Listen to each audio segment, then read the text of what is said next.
Brasil e Argentina, uma rivalidade que para o mundo, uma tensão que se sente no ar, uma batalha que transcende o esporte. De um lado, a ginga, a alegria, a filosofia do joga bonito que encanta o planeta.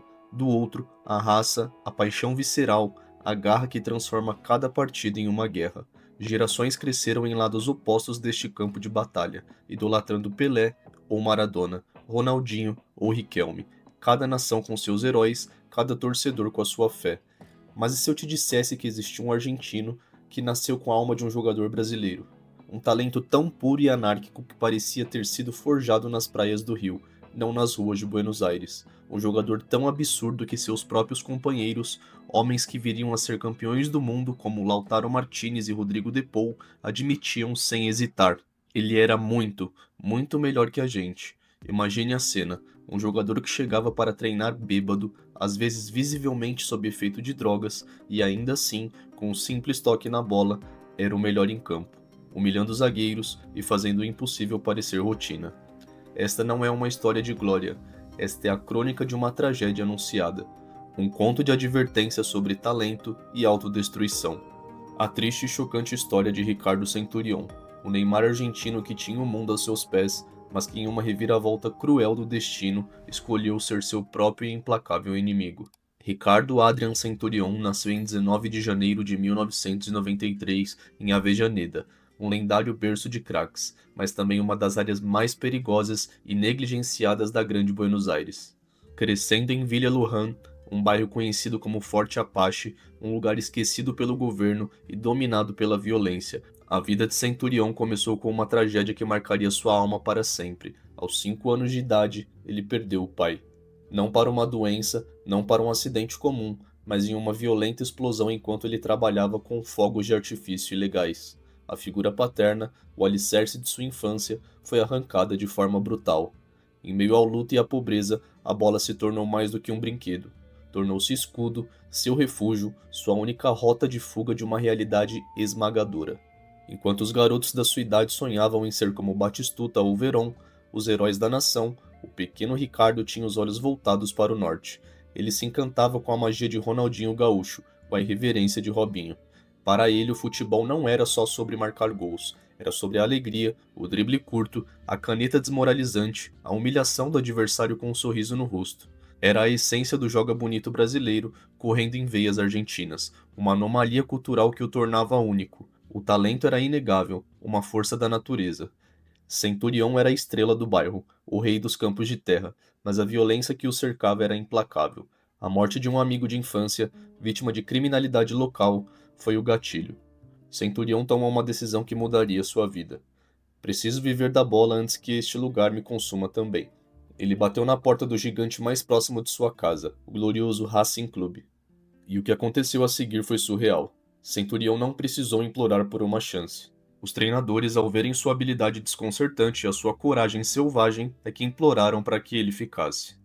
Eles viram nele não apenas um jogador, mas um fenômeno. No Racing ele explodiu como um cometa. Ao lado de futuros campeões mundiais, ele não era apenas mais um, ele era a joia da coroa, o diamante bruto que todos paravam para assistir. Com seu baile del Huachiturro, uma dança provocadora que virou sua marca registrada após os gols, ele enlouquecia a torcida e levava os adversários ao desespero. Sua ousadia era tão grande que o lendário técnico Carlos Bianchi, do Boca Juniors, em um ato de pura frustração, chegou a ordenar em campos que seus jogadores quebrassem Centurion, de tão humilhante que era o baile que ele estava dando na defesa chinesa. Mas essa audácia tinha um preço alto. As faltas violentas se acumulavam, os ataques se tornaram pessoais e em 2013 uma lesão grave o deixou meses fora dos gramados. Foi nesse silêncio forçado, longe dos holofotes e dos aplausos, que os velhos demônios de sua infância, os fantasmas de Villa Luján, começaram a despertar e sussurrar em seu ouvido. Apesar dos problemas que começavam a surgir, seu talento era um passaporte para o mundo. Ele foi levado à Europa para o Genoa, na Itália. Mas a rigidez tática italiana, o futebol de poucas liberdades, era uma prisão para sua alma livre e artística. Ele não se adaptou. Ele precisava se sentir em casa, precisava do caos e da paixão argentina.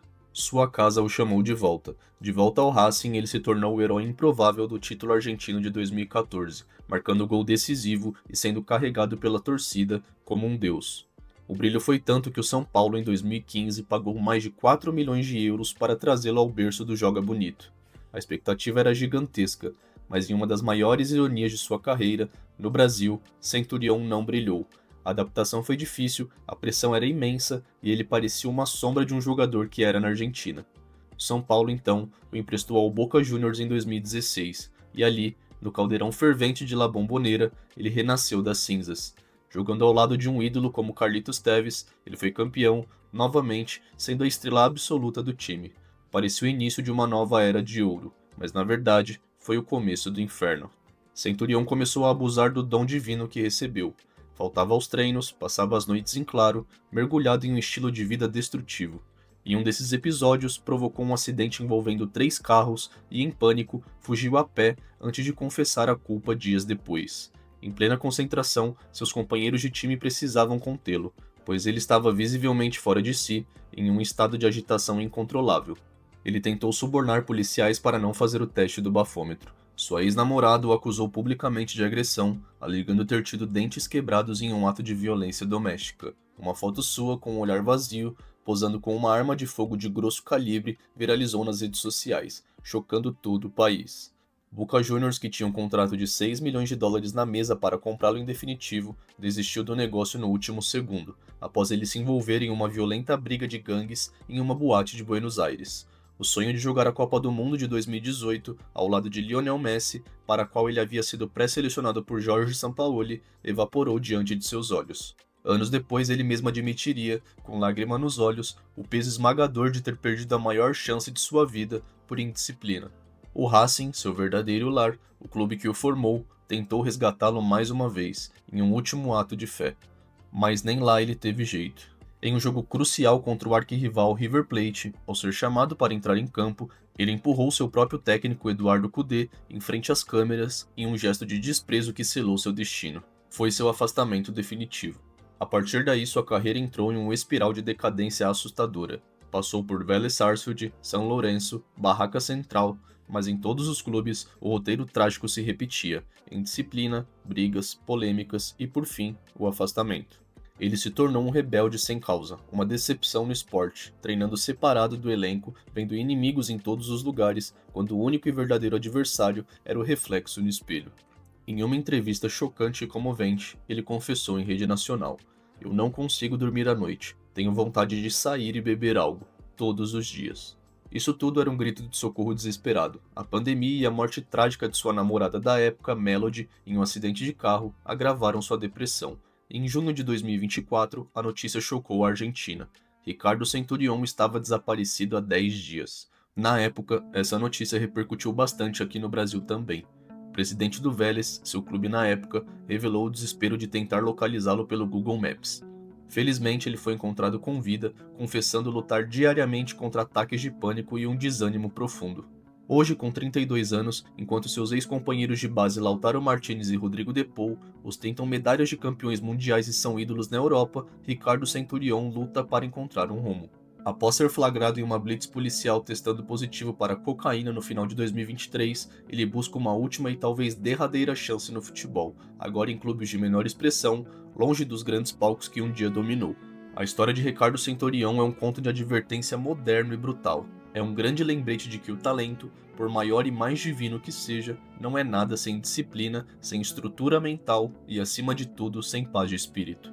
Ele foi o argentino que jogava como brasileiro, uma estrela que brilhou com a intensidade de uma supernova, mas que infelizmente se apagou por conta própria, consumido por seus próprios demônios. A verdadeira batalha de Centurion nunca foi dentro das 4 linhas, sempre foi fora delas. É a batalha contra si mesmo, e essa, nós, do Manual da Bola, torcemos para que ele um dia finalmente consiga vencer. Agora eu quero saber de você. Você acredita que Centurion ainda pode dar a volta por cima? Qual outro jogador com um talento imenso você viu se perder pelo mesmo caminho? Deixe sua opinião aqui nos comentários e vamos debater sobre esse tema.